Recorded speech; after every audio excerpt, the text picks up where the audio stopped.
We were awarded 1111 Brickell, also known as Sabadell Financial Center, at the beginning of the year, along with the management company that has changed, which is Aguirre Newman from Spain, a very large company. And the 1111 Brickell Avenue is a Class A product of 525,000 square feet, and we're very proud and happy to have been awarded this assignment. It truly is a very important assignment to get.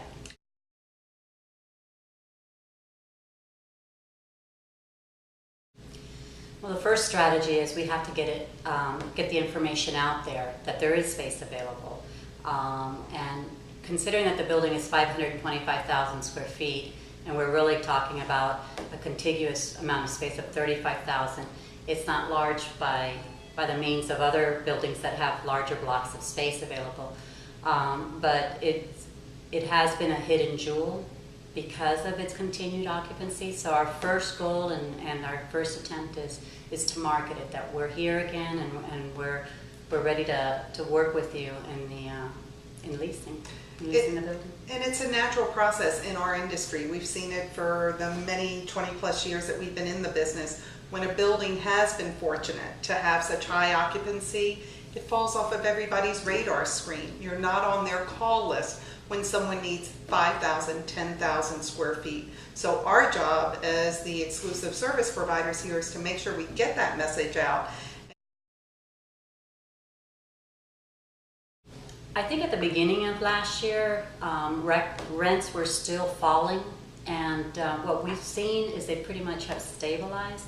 The landlords are still being aggressive, but it's more in the sense of whether it's free rent or tenant improvements or other out-of-the-box type negotiations. But we believe that rents have really stabilized more so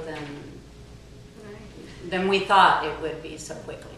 Yeah, 2010 will be known as the year of the bloodbath when it comes from doing commercial real estate office leasing.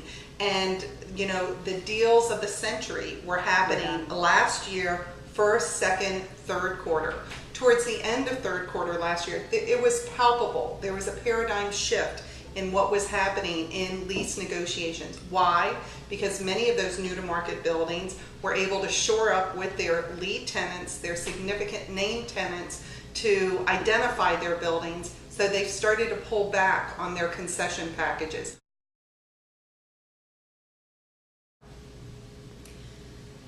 You're seeing a lot of activity, and you'll see buildings like 1450 Brickell and MetLife, and basically what's occurred is you've seen tenants move from one building to another. So there really hasn't been net absorption. What it has done is take from one, go to the other. We've seen a couple new companies come to the market, but still it's holding its own. I mean, when you have a market, have a 1.3 million come into the market in a matter of a quarter, it's pretty, what's the word I'm looking for? Significant to the bottom line. But if you look at Brickell Avenue, is a portion of what Cushman and Wakefield refers to in its statistics as the CBD, the Central Business District. Together with that, we also include the downtown office buildings. So if you look at that market of those two submarkets combined, it's pretty darn impressive when you have 1450 Brickell, which is 54% leased. You have now previously known as Met2, now known as Wells Fargo Center, boasting a 43% occupancy within their first year of existence. That's pretty impressive. Do they have a long way to go? Absolutely. But as Maggie referred to earlier, there was that hopscotch game going on. But why? Because tenants today are downsizing, right-sizing to what makes sense for their business. Their consolidations, like Wells Fargo has done to their new location.